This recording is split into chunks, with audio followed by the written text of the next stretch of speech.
Oke, makasih Pak Sekda. Semalam saya mendengar Bapak dalam sambutan semalam berbicara tentang IPM, data IPM peningkatan, termasuk Ibu juga berbicara tentang peningkatan data IPM.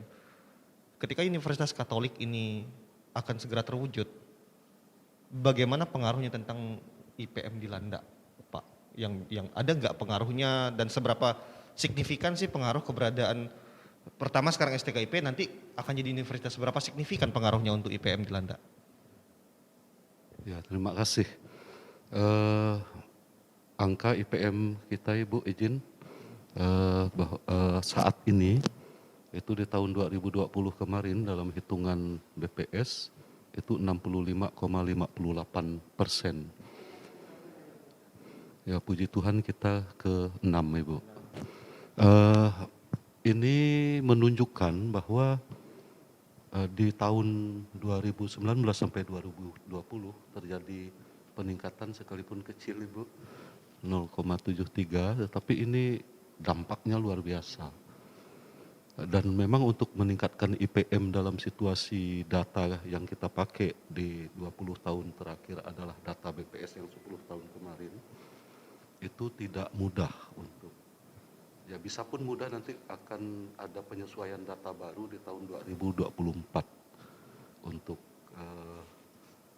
mengenai IPM ini. Dan dampaknya ini sangat luar biasa, itu di tahun 2019 ke 2020 ini baru sejarah ini yang naiknya sampai 0,72. Biasanya itu 0,1, 0,2. Ini selamat nih untuk Pemda Landa ini ya. Ini strategi yang Ibu buat ini udah pas, sudah berhasil. Dan kita sangat berharap, ya benar kata Ibu Bupati tadi, kepinginnya ya besok itu terwujud. Mau eksekusi cepat mau. Soon as possible. Nah itu ada hitungannya untuk pencapaian IPM ini, ya di universitas ini udah pasti kan, angka-angkanya sudah pasti juga. Di samping Ibu Bupati ini sekarang sedang mendongkrak tingkat kesadaran berpendidikan itu di tingkat bawah, di tingkat PAUD, di setiap kecamatan didorong untuk semua PKK umpamanya itu lebih baik mendirikan kegiatan PAUD ketimbang kegiatan lain yang bukan tidak bermakna tetapi mungkin nilai strategisnya kurang. Itu sih. Oke, makasih Pak Sekda. Nah sekarang nih, saya nggak tahu apakah secara personal Romo pernah cerita ke Ibu atau ke Bapak terkait detail universitas nih isinya apa saja sih? Prodinya apa saja? Kemudian tempatnya di mana pusatnya? Saya nggak tahu apakah pernah cerita, tapi saya kira menarik kalau Romo cerita juga ke teman-teman yang juga mendengarkan podcast ini. Universitas itu namanya apa dan isinya apa saja, Mo? Mungkin saya cerita sejarah ya Bu ya dengan Pak Sekda. Sebenarnya ide untuk universitas bagi Dominikan itu sudah ada sejak tahun 2005. Mungkin Ibu akan kaget bahwa sebenarnya pertama kali yang mengundang kita adalah pengambil alihan Ahmad Jaya Jakarta. Waktu itu adalah Peter Merck, itu adalah teman baik Romo Nantes dari Portikos, meminta Dominikan mengambil alih Ahmad Jaya tahun 2005. Saya ikut Ahmad Jayanya yang tempat Ibu?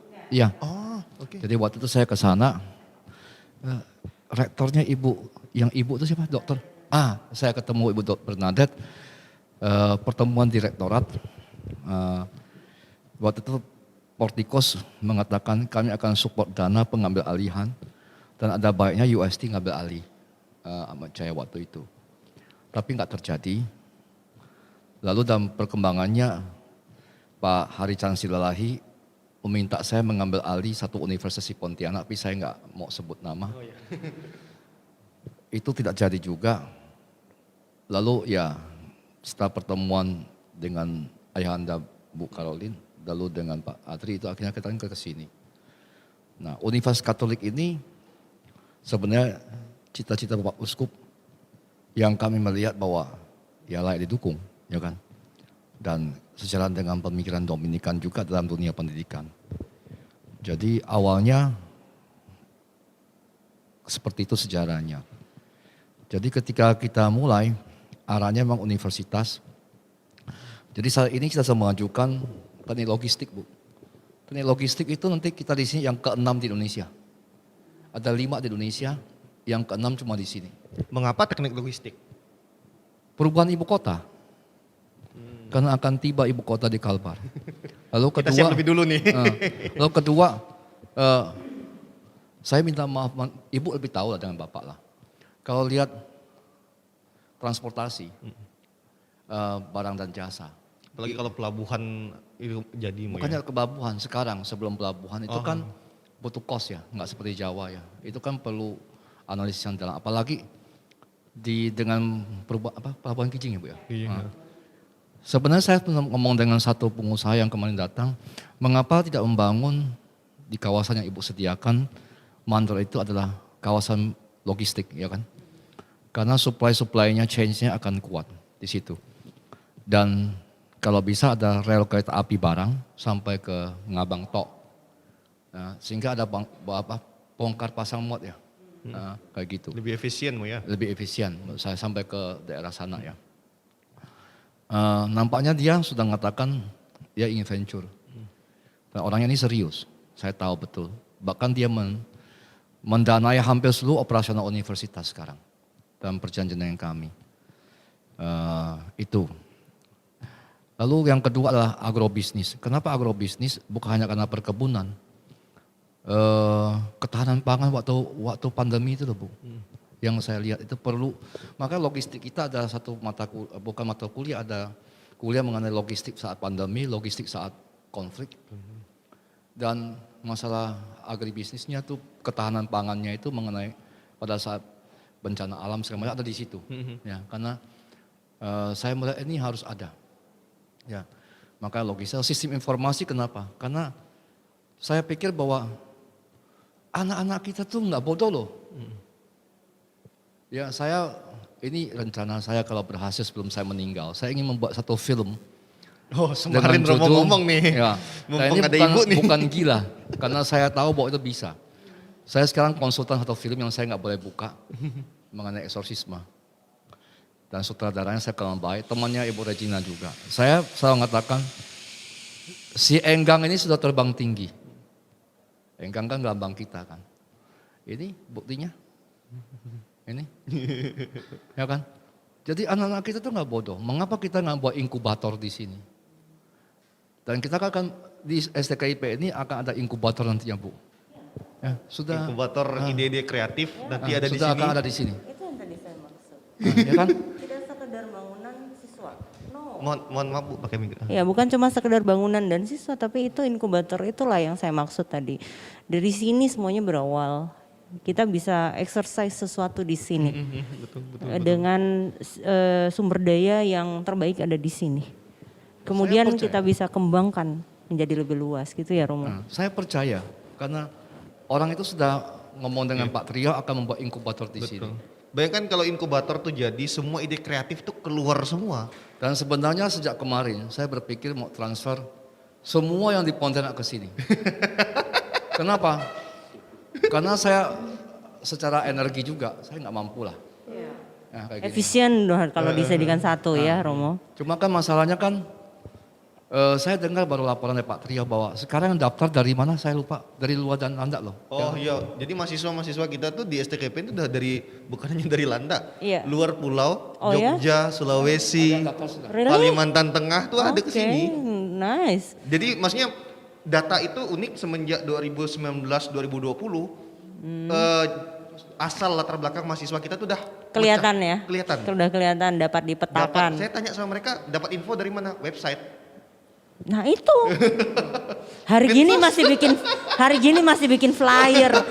Apa itu Bu? Enggak, kalau kita bikin brosur, flyer disebarluaskan biar disebarkan pakai helikopter juga jangkauannya enggak akan seperti di media saya nanya sosial. gini, Siapa yang menguasai dunia maya, itulah yang Terima kasih. menguasai dunia.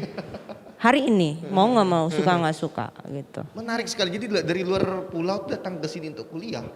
Dan mungkin yang kaget itu adalah satu ibu yang kita itu yang mendanai universitas sudah bentuk bantuan grant itu sudah akan mengirim orang membuka laboratorium besar di sini, Bu. Oh ya. Jadi laboratorium untuk research mengenai pertanian karena Agriculture gitu-gitu ya. Gitu dong. Karena jadi akan datang. Bahkan kita terima kasih sama ibu meminjamkan rumah yang sebelah Untuk tempat tinggalnya tempat mereka. tinggal ahlinya. ya. Ibu Regina itu akan masuk ke sini untuk laboratorium dan yang membangun laboratorium adalah membangun program studi kita, kurikulum kita. Ibu Raffi dia direktur Trubus sebelumnya. Iya, betul. Sudah akan datang ke sini. Itu berarti pikiran saya nyambung lah ya Romo ya. Jadi kita harap ini semua bisa segera action karena dampaknya akan luar biasa. Sehingga kita bisa melakukan penelitian lebih lanjut. Sebenarnya kayak apa sih tanah di sini? Apa sih sudah cocok belum apa yang kita kembangkan di sini? Sebenarnya ada potensi apa yang masih bisa kita gali? Ini sesuatu Jenis yang tanaman apa yang iya betul, komoditas apa sih yang masih bisa jadi unggulan? Oke, yang padi, sawah oke.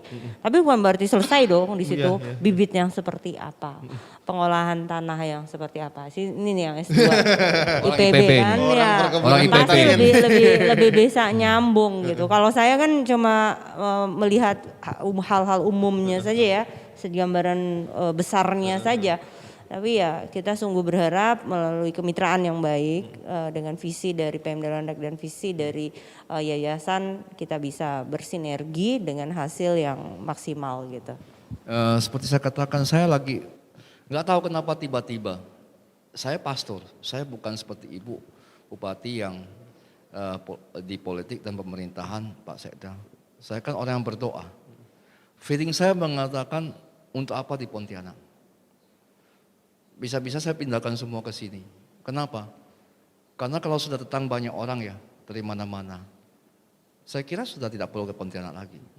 Dan satu hal, kemarin saya teleponan provinsial Filipina, dia minta saya men-sketch out plan-nya apa, nanti konsultan akan datang, pastor kami akan datang untuk membantu dan kemungkinan double degree dari Filipina ke sini. Sebenarnya Amerika sudah tulis surat pada saya, Bu. Dari asisten jenderal sudah tawarkan saya kerjasama dengan Providence College di North Amerika, Universitas Santo Dominikus di Kolombia, dan di Argentina, dan juga dari Switzerland. Mereka sudah tawarkan. Cuma saya masih mengatakan pendasaran kita kan perlu ya Bu ya. Jangan-jangan mereka datang mereka kecewa gitu loh. Nah, salah satunya yang saya pikir Asian Studies harus di sini. North Providence College punya Dominican, ada Asian Studies. Saya kira Asian Studies di mana, bukan di Amerika.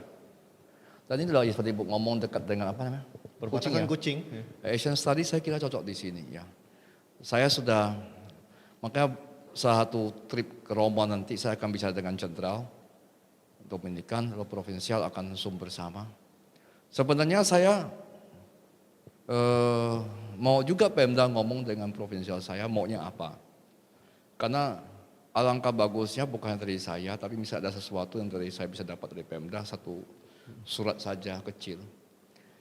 Kira-kira seperti apa memandang ke depannya, saya kira itu cukup bagus. Jadi jangan cuma saya yang ngomong gitu loh. Kalau saya ngomong kan, lu kan orang dalam Bu. Iya, itu 3 pilar universitas itu tadi Romo. Jadi kita harapkan ini menjadi inkubator untuk berbagai hal.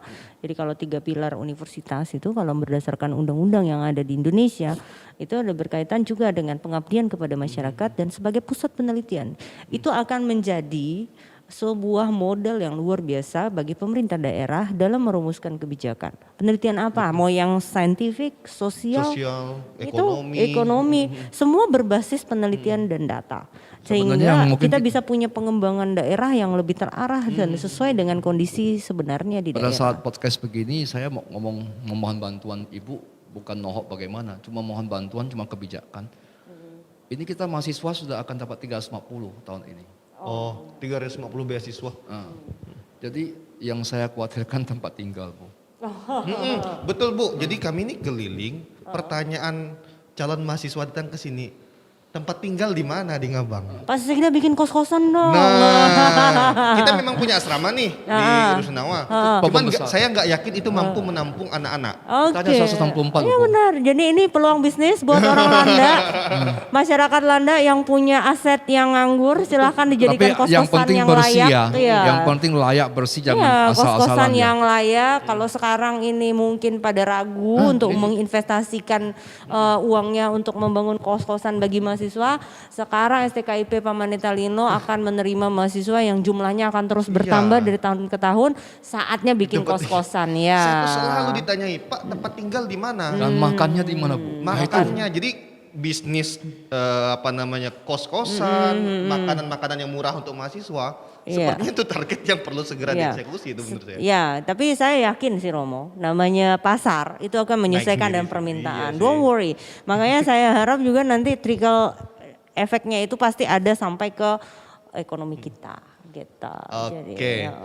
Makasih Ibu. Ada tanah nggak kita bikin kos-kosan? Nah, bener tuh kos-kosan. Ada tempat Pemda. ini anu ya, bocoran dari kita ya buat yang nonton podcast, yang orang Landa punya tanah, punya ruko, bikin kos-kosan yang Beneran. bagus buat mahasiswa kita. Kadang Iya sampai dong. bingung Bu. No, oh iya. Ya, nanti ini akan saya kira ya nanti saya yakin pasti bisa berkembang lah gitu. Nah, selain tadi saya tambahkan nih dari Romo ini selain teknik logistik, ada agribisnis, juga ada sistem informasi. Sistem informasi itu. Sistem juga. informasi. Lalu kemudian di Pontianak kita sudah gabung dengan Akpor Dharma Insan dan Akbid Santa Benedikta. Itu sudah satu tim kita sekarang juga. Jadi nanti kalau ini jadi universitas, itu satu kesatuan dengan STKIP. Ya, zaman sekarang kalau nggak S1 bidan perawat nggak bisa jadi pegawai. Kita sudah dapat rekomendasi Dikti. Applied. Betul. Bahkan- Karena kalau tidak segera Romo, kita punya nanti tenaga kesehatan datang dari luar semua. Nah, bahkan kita sudah dapat rekomendasi untuk membuat profesi nurse. Semua sudah beres. Makanya saya bilang alangkah kebutuhan baiknya ya, zaman, dipindahkan ke sini bagaimana. Saya akan ngomong sama Pak Uskup, pemindahan semua daripada mungkin pelan-pelan saya pikir lebih baik dipindahkan ke sini. Sayang asetnya di sana. Aset di sana itu nilai ekonominya tinggi. Jadi pusat pendidikannya pindah sini, sana dijadikan aset yang bekerja untuk keuskupan sehingga menghasilkan dari sisi bisnis. Jadi subsidi silang loh. Kita nih ngomong mimpi dan cita-cita yang besar, kita perlu support dana yang gede Betul dong. sih, betul, betul. Ya, jadi misalnya di sana kita punya aset di tempat yang strategis. Itu bisa dijadiin apa? Ya. Sehingga bisa menghasilkan secara ekonomi. Ya. Kampus bisa pindah ke sini. Kan Ya, betul. gitu. Why Saya not? setuju, saya setuju. Kita tuh bukan cuma masalah amal ibadah aja gitu loh. Tapi kita juga harus mikirkan keberlangsungan. Betul. Itu saya pikir lebih baik di sana itu untuk unit bisnis apa, ya bukan untuk sekolah. Karena apa dukungan di sini, saya kira itu bukannya itu. Saya pernah ngomong dengan profesional yang lama, dia kan mengatakan, bagaimana cita-cita kita ke kota, saya bilang. Jawaban saya sebenarnya simpel.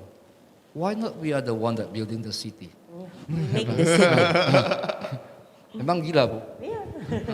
Mengapa harus selalu berpikir ke city? Lalu saya setuju dengan Ibu ngomong, pemerataan. Jadi nanti ada, ini saya sebenarnya nggak boleh buka, tapi nggak enak lah ya. Buka enggak nih? Ya Nanti tinggal diedit. yang penting tahu lah mengapa nanti saya tidak mau mahasiswa bayar suatu hari. Dia kayak di Jerman gitu ya. Ah, Oh iya di Jerman gratisan gitu. Kalaupun bayar sangat kecil untuk tanggung jawab. karena kan ada Pak sudah tahu ada investasi segala macam itu mereka bisa kerja di situ Bu. Ya kayak di sini kan. Mereka bisa kerja di sini, dapat KIP, mereka bayar dengan kerjaan mereka. Mengapa harus bayar? Dan saya nggak setuju KIP, beasiswa diberikan pada mahasiswa paling pintar. Ada untuk paling pintar, kenapa? Akan menciptakan yang semakin kaya, semakin pintar. No. Santo Thomas Aquinas pernah bilang, tindakan cinta kasih paling besar adalah mendidik orang yang tidak mampu menjadi mampu. Jadi minta maaf kalau misalnya nanti saya pesan juga kepada sivitas akademik daripada STKIP, jangan memberi KIP cuma kepada mahasiswa berprestasi ya. Enggak, salah itu. Tetapi kepada Mereka yang tidak justru mampu. paling susah. Ya, mereka tidak Karena mampu. itu salah. statementnya harus clear nih untuk orang. Karena itu salah. Karena itu akan menciptakan yang semakin kaya menjadi kaya, semakin pintar menjadi pintar. Itu salah. Jadi tidak dapat mengentaskan kemiskinan Ya, absolut. Jadi dalam ilmu pendataan pun ada yang namanya kemiskinan absolut. Sehingga orang-orang yang berada dalam kemiskinan absolut itu peluangnya untuk bisa terangkat kehidupannya itu sangat kecil. Ya kalau bahasa kayaknya kira-kira kemiskinan yang diwariskan gitu. Ya, betul.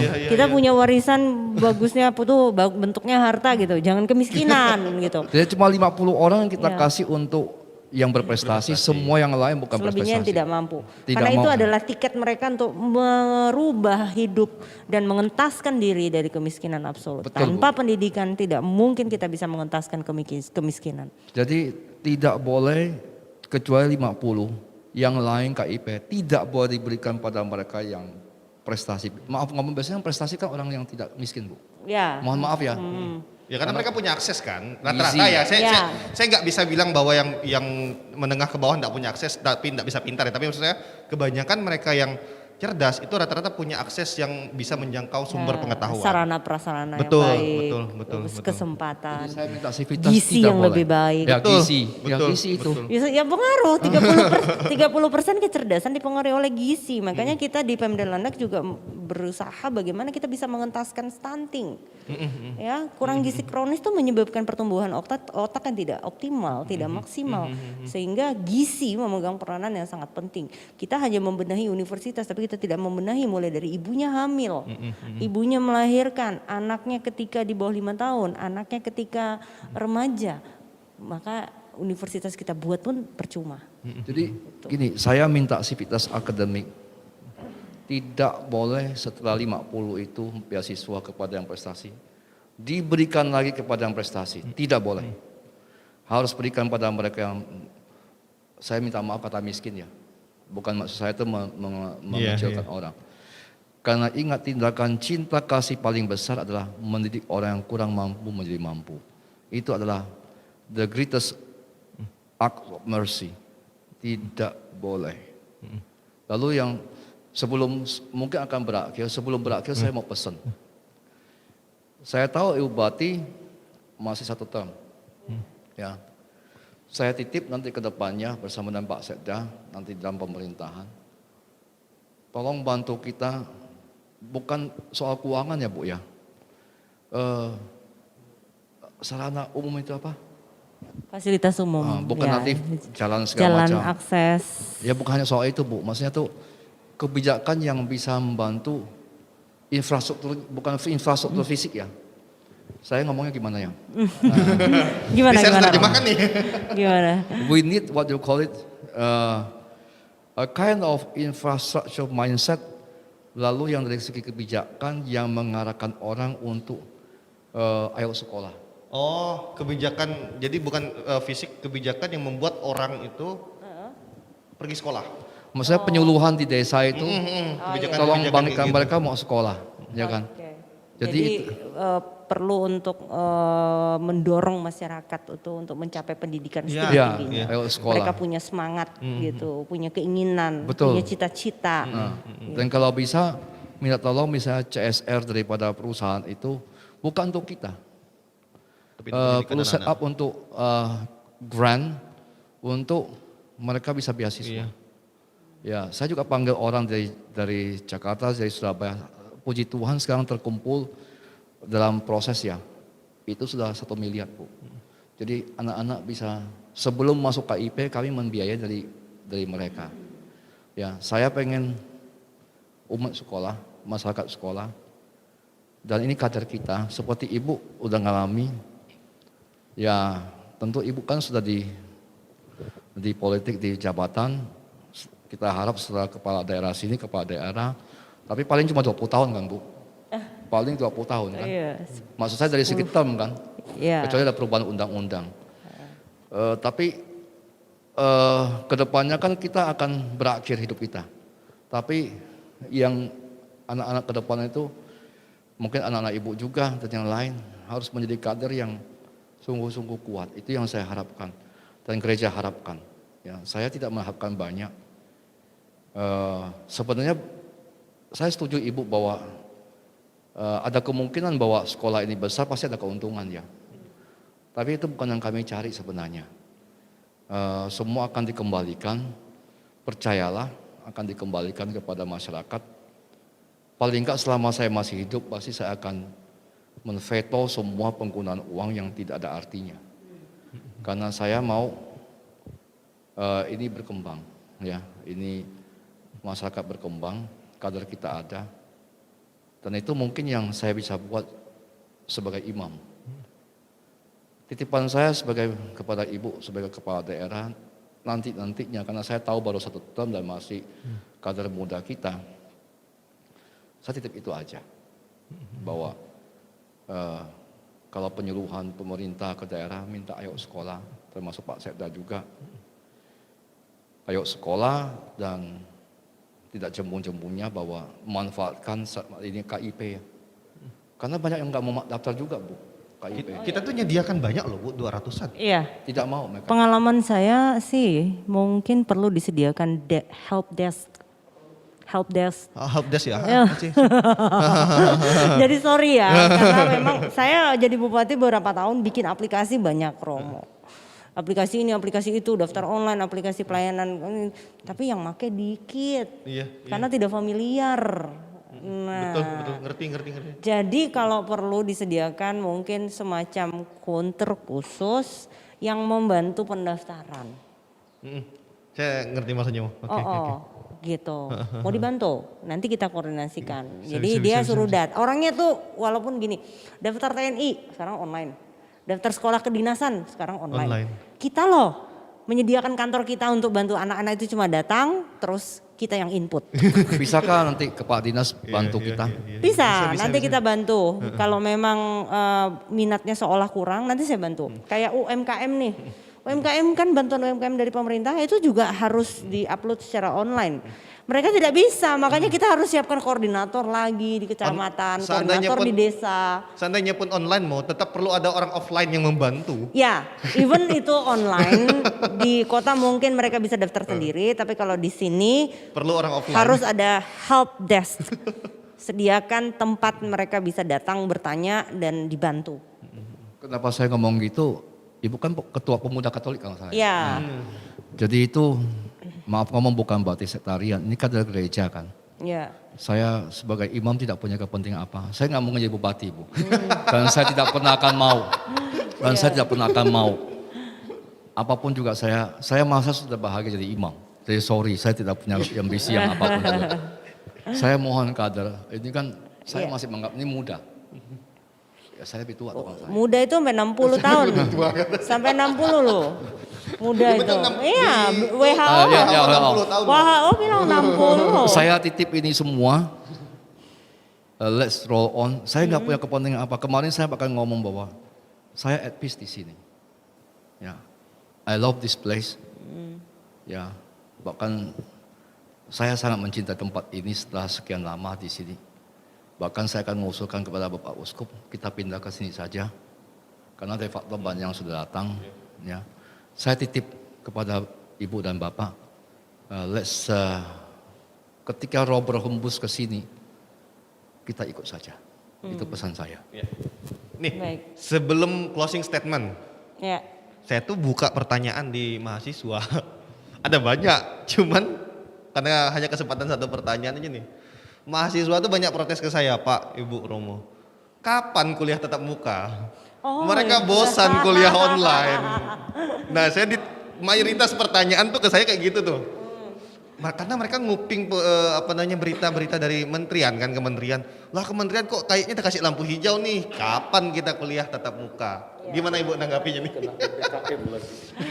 Kok Iya. Satgas? Jadi begini, bukannya saya nggak mau sekolah tatap muka ya. Saya punya 2 bocah di rumah itu yang saya lihat mukanya dari pagi, siang, sore, malam, dan saya kasihan lihat mereka tidak bertemu dengan teman-temannya. Saya punya anak paling kecil umur 7 tahun. Tahun ini dia masuk SD dengan rekor tanpa pernah sehari pun pergi ke sekolah. Coba kan ya. 1 tahun. Iya 1 tahun dong, kan dia Iya, masuk iya, tahun iya. lalu dong, hampir 1 tahun ini dia sudah kelas 1, tapi dia nggak pernah ketemu sama teman-temannya di sekolah baru, nggak pernah ketemu secara langsung dengan guru-gurunya. Jadi memang ini PR bagi kita semua, tetapi perlu saya garis bawahi sebagai kepala daerah dan ketua gugus tugas, saya harus mengutamakan keselamatan. Ya, keselamatan baik dosen, guru, siswa dan seterusnya. Tadinya saya sedang optimisnya bahwa tahun ajaran baru ini kita akan mengawali pertemuan tatap muka. Saya sedang Yang sangat 2021 nanti? betul, nanti kira-kira Juni Juli itu kita sudah bisa mulai sekolah tatap muka, diawali dengan vaksinasi yang sudah kita berikan kepada para dosen dan para guru ya, saat ini sedang berlangsung. Tapi ada dua hal yang membuat saya masih agak ragu. Pertama, kemarin pemerintah pusat mengumumkan bahwa Kalimantan Barat masuk pada wilayah pembatasan sosial berskala mikro. Jadi kita masuk PPKM yang tadinya hanya di Jawa Bali, sekarang Kalimantan Barat termasuk daerah yang harus melaksanakan PPKM. Jadi pembatasan skala mikro itu adalah pembatasan skala desa. Jadi kalau kampus ini masuknya desa mana, di desa ini zona merah, zona ini yang ditutup. Oh, oke. Seperti itu. Jadi pembatasannya tidak satu kabupaten, tidak satu provinsi, tapi desa basisnya. Bahkan jika memungkinkan RT RW yang di close.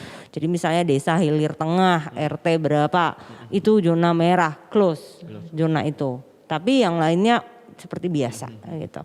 Nah, ini pertama. Yang kedua, ada third wave ya di Eropa dan beberapa negara berkaitan dengan kasus corona yang meningkat luar biasa. Hari ini kita ketahui India yang sedang berjuang karena tempat fasilitas kesehatan mereka sudah penuh, tenaga kesehatan mereka sudah kelelahan, tapi angka terus meroket dengan angka kematian yang tinggi.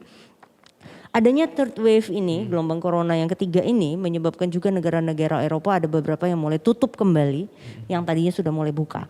Sehingga itu mempengaruhi pasokan vaksin.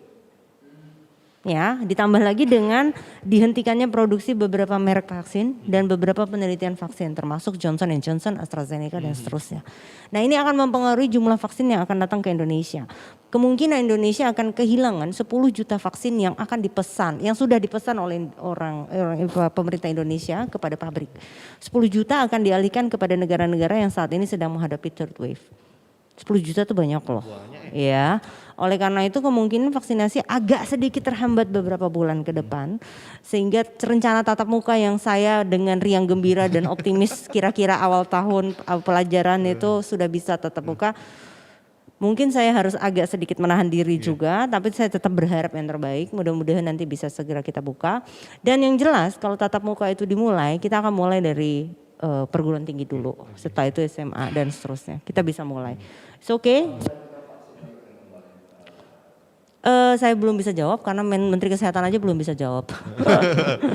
Sehingga harapan kita mudah-mudahan ya terlepas dari polemik yang terjadi saat ini terkait dengan vaksin Nusantara, vaksin merah putih, whatsoever bagi saya yang penting vaksin tersedia. Kalau mau mereka laksanakan, kalau bisa segera diproduksi di Indonesia akan sangat membantu bagi kita semua untuk dapat melaksanakan aktivitas secara aman. Oke, Gitu. dengar ya mahasiswa ya sudah dijawab ya. Kepanjangan ya jawabannya. Tapi supaya Anda tahu bahwa tidak latar belakangnya ada. Iya, tidak sekedar jadi kepala daerah tuh memutuskan oke, kita coba tatap muka, oke kita tutup, nggak semudah itu gitu. Saya mencari referensi, saya membaca, saya mencari informasi, saya melihat, menganalisa situasi yang ada. Sehingga saya juga belajar dari daerah-daerah lain gitu. Jadi misalnya yang sudah mencoba sekolah tatap muka mana-mana saja, kemudian apa yang terjadi dan seterusnya, tentu harus kita lihat juga begitu. Jadi sementara dimaksimalkan dulu bagi yang udah kangen sama teman-temannya, ya laksanakanlah mungkin pertemuan kelompok secara terbatas, ya kan. Kalau misalnya ada tugas, kita bisa bikin mereka bertugas secara berkelompok, tapi dengan orang-orang yang memang itu saja, sehingga kemungkinan untuk kontak dengan yang di luar itu sedikit, tapi juga dalam jumlah yang terbatas. Sehingga tapi jangan dibahas di ini ya, di kafe gitu ya, ngebahas sama saja. Pertama bohong sama juga bohong ya di rumah lah gitu, sambil pesen makanan, beli makanan kecil bisa lah sambil diskusi gitu. Mungkin jadi beberapa alternatif itulah yang bisa kita lakukan dalam situasi masih terbatasnya pertemuan tatap muka ini. Thank you Ibu. Terakhir closing statement nih, saya minta dari Pak Sekda ke arah Romo nih terakhir. Closing statement sederhana saja, satu closing statement dari Bapak Ibu masing-masing juga pesan untuk mahasiswa-mahasiswi kami yang sekarang sedang kuliah, berjuang juga, yang kuota internetnya kadang-kadang sekarat juga untuk kuliah online, sinyal juga. Silakan Pak Sekda. Hidup ini belajar. Dan kita hari ini juga sedang belajar. Jadi teruslah belajar. Karena kalau tidak belajar kita akan tergilas dan kalah. Teruslah belajar selagi masih hidup.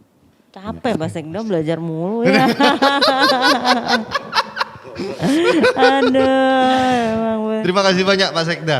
Ibu silakan Ibu closing statement dan pesan untuk mahasiswa-mahasiswi kami, juga dosen dan staf kami Ibu. Iya, STKIP Pamanetalino akan memasuki usianya yang ke-8 tahun ini. Selamat ulang tahun, semoga menjadi momentum bagi seluruh komunitas STKIP untuk bisa meningkatkan kinerjanya lagi, inovasinya lagi, dan merumuskan strategi-strategi dalam mewujudkan semua cita-cita dan harapan untuk STKIP Pamanetalino yang semakin maju di masa depan, yang mampu untuk melaksanakan misinya untuk mencerdaskan anak bangsa. Ya. Terima kasih banyak Ibu. Sama-sama. Romo, closing statement please. Pertama, percaya kepada Bupati Landak yang adalah dokter. Mengenai tadi saya menanggapi mengenai apa? Tatap muka Tatap ya. muka. Saya kira ini suatu rahmat tersendiri bagi zona ini, wilayah regio ini, zona wilayah ini, bahwa kamu punya bupati yang dokter. Karena dalam situasi begini, saya kira itu bukan hanya politik, bahkan bukan soal persoalan keputusan politik, tapi keputusan medis yang lebih penting. Dan kebetulan bupati di sini adalah dokter, dan saya percaya karena lulusan juga, saya tahu Fakultas Kedokteran Ahmad Jaya. Karena kerjasama dengan kami juga di UST sebenarnya saya tahu. Jadi kamu beruntung punya bupati yang dokter. Jadi ikuti yang bupati yang dokter ngomong apa, dia lebih tahu. Jadi bukan kita berontak-berontak ingin tatap muka. Kedua, Kusma Agung Pontianak beruntung punya uskup yang sangat progresif. Saya serius dengan apa yang saya katakan. Saya nggak bisa menyangka bahwa tidak bisa memikirkan kalau seorang uskup saya mau membuat seperti itu, mengucurkan dana awal yang ibu ngomong amal bakti itu ya. Amal ibadah. Amal ibadah itu ya. Kuspan sudah habis, saya tahu, saya sudah bermiliar-miliar saya tahu habis. Dan itu tidak gampang ada kuskupan yang mengambil keputusan strategi seperti itu. Dan Monsignor Agus itu benar-benar concern dengan ini dan berani untuk mengeluarkan biaya sebanyak ini untuk adventure yang seperti ini. Itu tidak gampang. Saya bukan memuji beliau bagaimana, tapi saya sangat menghargai. Dan ini tulus saya menghargai Monsignor Agus karena saya tahu lah tidak segampang itu mengeluarkan hanya untuk sesuatu yang amal ibadah ya. Nah itu tidak gampang loh ya. Jadi pertama, yang kedua, percayalah bahwa Tuhan tuh punya rencana untuk tempat ini. Ya, jadi bukan soal hanya pikiran otak kita. Saya itu mengalami selama 2-3 tahun perjalanan di sini itu bukan bagi saya perjalanan manusiawi, perjalanan spiritual. Saya tidak pernah di paroki, itu suatu yang tidak gampang buat saya loh untuk mengetahui identitas saya sebagai imam. Biasanya imam selalu ibadat, misa segala macam ya. Dan saya melihat bahwa akhirnya Tuhan manggil saya juga untuk sesuatu yang tidak lazim, yaitu masalah pendidikan seperti ini. Untung saya seorang Dominikan yang dididik dengan cara yang khas bahwa kami ini di dunia intelektual. Maka saya menemukan jati diri imamat saya di situ juga. Tapi bagi saya ini perjalanan spiritual. Saya yakin Tuhan punya rencana untuk tempat ini. Ya, bukan saya hanya ngomong saja, karena buktinya ini semua terbangun. Saya bukan orang yang bisa bangun ini. Ini Tuhan. Percayalah sama Tuhan. Dia yang akan membangun tempat ini, meskipun saya tidak ada pun juga dia akan bangun. Karena saya tahu bahwa dia punya rencana terhadap tempat ini, bukan karena saya Tuhan. Tapi karena perjalanan waktu membuktikan bahwa semua dimudahkan karena Tuhan itu memang mau bantu. Yang ketiga terakhir cuma hanya pesan kepada Bapak dan Ibu. Tadi yang saya sudah ngomong, ya, bantulah masyarakat di sini untuk pendidikan. Untuk sekolah, ya, ayo sekolah. Tentu pesan yang terakhir saya mau minta tolong untuk mohon bantuan BPN Pak, Bu. Karena satu syarat universitas itu mengukur tanah saya. Oh, itu Pak Sekda nanti dengan BPN. Karena ukur tanah saya itu kayaknya belum selesai ya. Belum, oke. Ya itu syarat utama. Karena dulu kan atas nama Kuskupan. Ya. Harus pindah ke yayasan, harus naik tingkat itu loh. Turun tingkat. Ukur ulang ya. Nah, itu aja. Makasih banyak. Iya. Terima kasih banyak Romo Robini, terima kasih banyak Ibu Bupati, terima kasih banyak Pak Sekda, dan teman-teman saya Trio Kurniawan, terima kasih banyak untuk kalian yang nonton podcast ini. Ada banyak ilmu, ada banyak pesan yang kita bisa nikmati, kita bisa hidupi sama-sama. Sampai ketemu di diskusi STKIP Pamanita Lino ke depannya. Terima kasih semuanya. Terima kasih, terima kasih, terima kasih.